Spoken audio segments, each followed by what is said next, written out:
Bismillahirrahmanirrahim. Wa sholli wa sallim ala sayyidina Muhammadin wa ala alihi washabihi ajmain. Amma ba'du. Ilmu itu sederhana, sesuatu yang mudah. Karena ilmu itu fitratallahi allati fataran nasa alaiha. Misalnya begini, saya orang miskin, enggak punya apa-apa. Sudah enggak punya apa-apa, enggak punya jabatan, terus keluarga yang enggak pati loyal, mungkin istri ada ngidolakan kita, bahkan anak kita sendiri juga agak ngidolakan kita. Itu kan sial-sialnya orang, anak kita aja tidak pernah ngidolakan kita. Tapi untuk bahagia itu sebenarnya sederhana. Sederhananya begini, orang pinter itu ingin mempertahankan kehidupannya, terus pinter sampai berobat habis banyak ke Belanda, ke Jepang supaya mempertahankan nyawanya. Nah, si miskin ini kalau dia setiap makan, ya Allah, saya dengan makan ini mempertahankan nyawa saya. Sehingga makan itu satu kajian ilmiah bahwa ini luar biasa.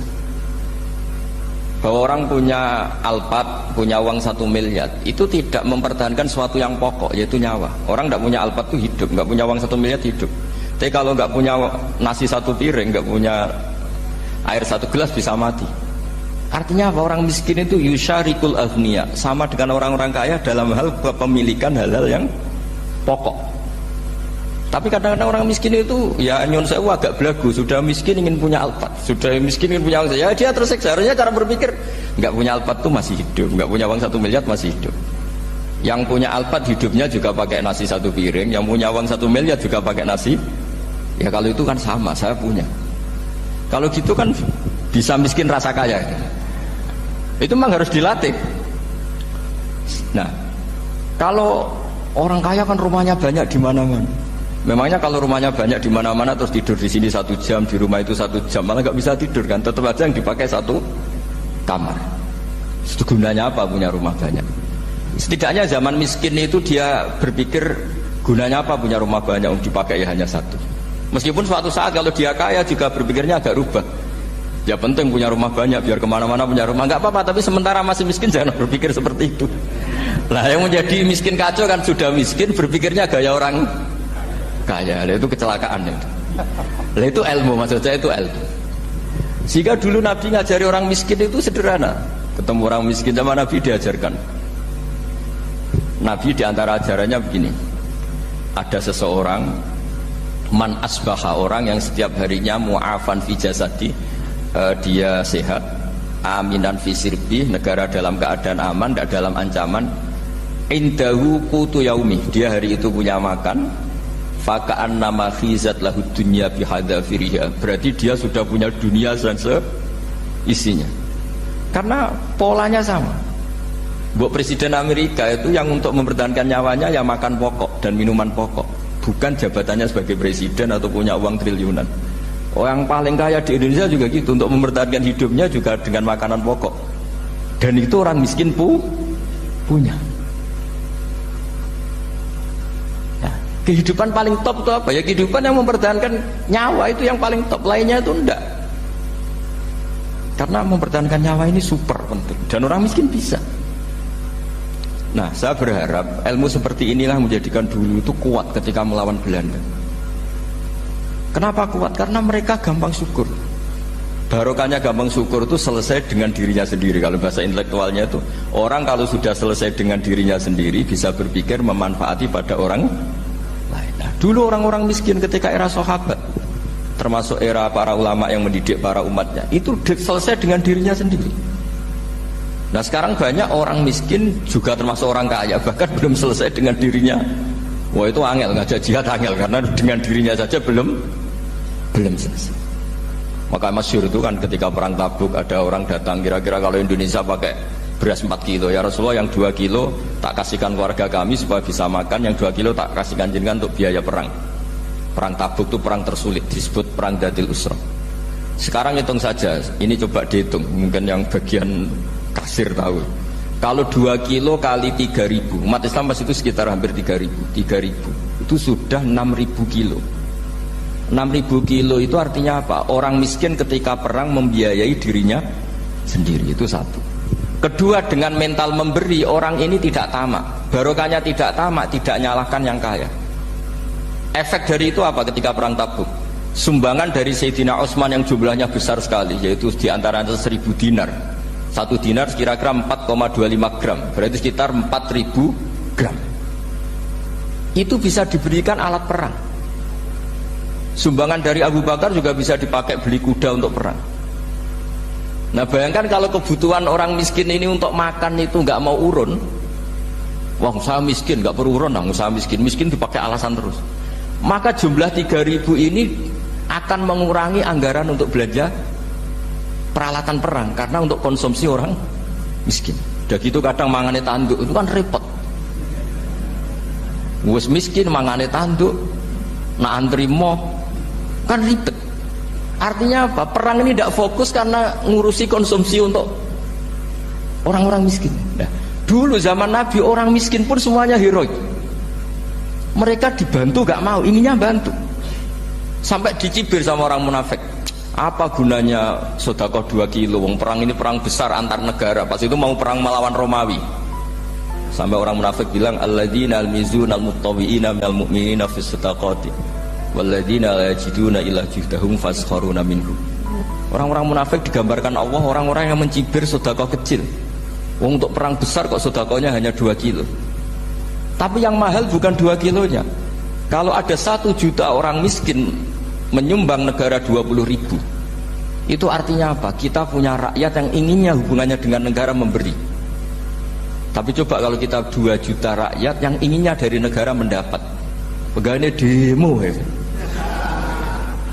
Nah ini ajarannya Nabi yang luar biasa. Dulu Nabi itu bisa mendidik orang miskin pun bermental memberi. Nah barokahnya bermental mandiri ini mereka selesai dengan dirinya sendiri. Coba kalau mereka tidak bawa makanan sendiri ketika perang, mungkin kuda yang untuk perang, terus mereka berpikir, "Bo ini saja disembelih supaya kita bisa makan." Ribet kan? Ngapain beli senjata yang mutakhir, makan saja nggak bisa. Tapi barokahnya mereka urun sendiri. Mereka selesai dengan dirinya sendiri. Ini hebatnya didikannya Rasulullah Shallallahu Alaihi Wasallam. Dulu Mbah Hashim dan kawan-kawan itu berhasil mendidik seperti itu. Santri yang miskin-miskin itu kalau ngaturi kiai duwene telo itu kayak no telo, duwene wi itu kayak no wi. Sehingga kiai sing wis mapan-mapan, misalnya kados kula wonten kan mun setengah mapan, ya akhirnya yo iso mangan wi. Jebule wi ku yo enak. Santri yo seneng mergo kiai ini seneng pancen wis suwi mangan pizza misalnya. Ya tapi nak sing melarat terus aku melarat kiai tak kei wi mosok doyan. Wis melarat medhit di alasan kan ribet kan. Ini yang perlu dihilangkan. Medhit kok berargumentasi. Tapi yang mahal itu bukan winya, mental memberi. Orang itu kalau mentalnya memberi itu berarti selesai dengan dirinya. Tapi kalau tidak bermental memberi pasti tamak. Dan tamak itu mesti menghakimi orang lain. Maka dalam kitab Hikam diterangkan penyakit terberat itu tamak. Kenapa? Karena orang pikir itu tidak ada kata-kata kitab Hikam, bukan kata saya. Yang ada itu tamak. Misalnya gini, saya kenal PLT Bupati Kudus. Tidak pernah saya bilang beliau kikir. Tapi sekali saya pernah mengajukan proposal tidak kesampaian. Wah, beliau medit. Jadi saya menvonis medit itu sebetulnya ya karena punya keinginan tidak kesampaian. Coba kalau tidak, bahwa medit itu orang serap penting. Misalnya anak-anak muda sama orang-orang cantik di Jakarta, pernah nggak kamu bilang itu sombong? Enggak kan? Terus setelah kamu bilang, "Mbak aku ingin kenalan mbak sampeyan," terus dia agak mau, baru kamu bilang sombong karena keinginan kamu enggak. Nah bayangkan kalau orang bermental tomak kayak apa bangsa ini. Nah sahabat itu dididik oleh Nabi, tomak itu selesai karena keinginan mereka memberi. Sehingga Indonesia bisa merdeka begini itu barokahnya didikan ulama, semuanya ingin memberi. Dulu belum ada negara, tentara-tentara kemerdekaan kalau di kampung-kampung itu ya dibiayai donatur-donatur, termasuk bahasa saya, bu saya dulu. Itu berapa ton aja beras untuk pasukan Hizbullah, pasukan TNI. Di Aceh ada Daud berih, ada yang baca berweh. Jadi baca aja kayak kira asap ada yang berih, ada berweh, saya juga gak tahu. Orang Aceh kalau baca berih memang nyumbang berapa emas untuk kemerdekaan Indonesia. Yang Kesultanan Jogja Legowo, Jogja tidak lagi negara tapi diberikan bagian dari Indonesia dan seterusnya. Nah, jadi semua ini barokahnya didikan Rasulullah SAW yang diteruskan para ulamanya bahwa nomor 1 didik masyarakat itu bermental memberi. Dengan bermental memberi apapun kecilnya ini selesai dengan dirinya sendiri. Itu kalau sampean nggak punya mental memberi, nanti pulang dari Pemda, sok acaraan kabupaten berkata ini tok ribet itu. Awas itu, bar ngaji langsung lali berarti sampean. Sudah kalau nggak urun ini sudah luar biasa, nggak urun untuk berkat itu sudah luar biasa. Jadi itu yang makanya Nabi itu Quran dimulai wa mimma razaqnahum apa? Yunfikun. Quran mengajarkan bermental memberi, yunfikun. Nabi berkali-kali ngulang al yadul ulya khairum al yadis sufla. Dan memberi itu tidak harus nunggu kaya. Gambarannya Quran tentang orang baik itu gimana? Alladzina yunfikuna fis sarra wad dharra. Bukan fis sarra saja, ketika wad dharra juga. Saya pernah guyon sama orang kaya di Jakarta, dia uangnya miliaran, mungkin malah triliunan. Guyon sama saya, Gus saya ini sudah sekian bangun masjid di mana-mana. Saya ini berarti hebat. Enggak, kata saya. Enggak ada masjid agama tetap jalan kata. Karena di kampung-kampung sudah banyak masjid kata. Masih keren tukang becak kata. Kok bisa Gus? Sampai nyumbang masjid 1 miliar, itu masjid apa kata saya? Ya masjid-masjid besar. Nah itu paling dipakai kubah atau menara atau apalah yang tidak mendesak. Tapi kalau orang miskin, ngutangi orang miskin itu kalau nggak utang hari itu nggak makan. Kan nggak mungkin tukang becak ke utang ada bank atau orang kaya raya, kan kenal saja enggak. Mesti orang miskin utangnya sama orang miskin. Saya kalau orang kaya, utang Habibidin mesti mau beli Innova. Karena level orang elit, jadi utangnya itu beli Innova, aksesoris Innova, seri terbaru. Tapi kalau orang miskin sama orang miskin, utangnya itu beras untuk nyawa. Artinya apa? Kalau saya diutangi Habibidin untuk beli Innova, itu ganjarannya itu sekunder. Tapi kalau sesama orang miskin itu ganjarannya primer. Keren mana? Hutang-hutangannya orang miskin sama orang kaya. Satu menyelamatkan nyawa, satu menyelamatkan citra. Dia baru sadar, ternyata orang miskin lebih hebat ketimbang saya, lebih hebat, tapi tidak usah ditiru kata saya. Cuma dia menjadi tidak sombong sekian miliar yang disumbangkan ke masjid, karena dia menjadi tahu ternyata itu tidak bangga.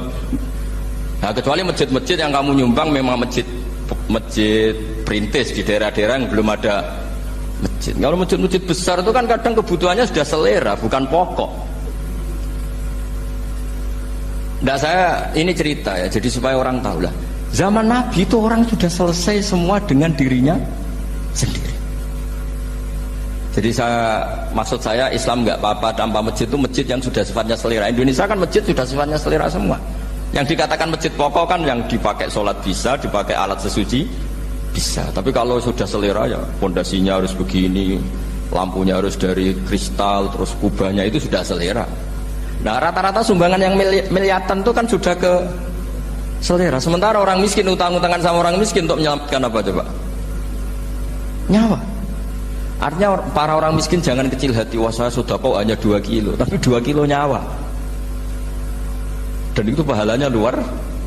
Nah ini ilmu asal saja. Nah Kiai itu berhasil seperti itu, sehingga orang-orang miskin dulu itu rumah tentara itu ya nganggo wi, nganggo telo, bahkan ada yang pakai apa itu Pak Hartopo itu pisang itu, arasnya pisang itu, gronggolnya pisang, sudah dipakai saja Pak tentara. Tentara di mana-mana bisa makan. Coba kalau yang ngamal yang kaya itu tidak cukup. Tapi barokahnya yang miskin juga ikut ngamal itu cukup, karena yang miskin itu mayoritas. Jadi didukung kaum miskin itu pasti menang lah kan kira-kira gitu. Karena di mana-mana orang miskin itu banyak. Menemukan orang kaya itu nyari data. Kalau menemukan orang miskin seketemunya pasti ketemu. Dan orang miskin ini dididik ulama untuk berkontribusi. Sehingga banyak tentara yang ketika dicari Belanda pura-pura jadi petani. Ini juga yang menyelamatkan orang miskin. Nah, ulama dulu itu orang paling sukses mensuasanakan seperti itu.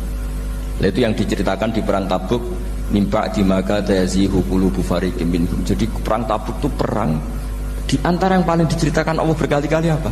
Ya Rasulullah tadi malam saya buruh dan ini dapat 2 sok, ya kira-kira berapa kilo lah. Yang separuh untuk keluarga kami, yang separuh saya sumbangkan ke jenengan. Lu coba perang antar negara hanya menyumbang 2 kilo beras, bayangkan.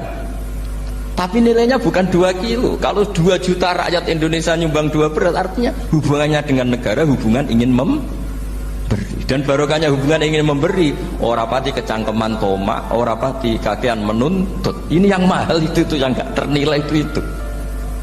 Dan itu menjadi kekuatan yang luar biasa sehingga umat Islam bisa mengalahkan pasukan Romawi. Nah Indonesia dulu kira-kira seperti itu.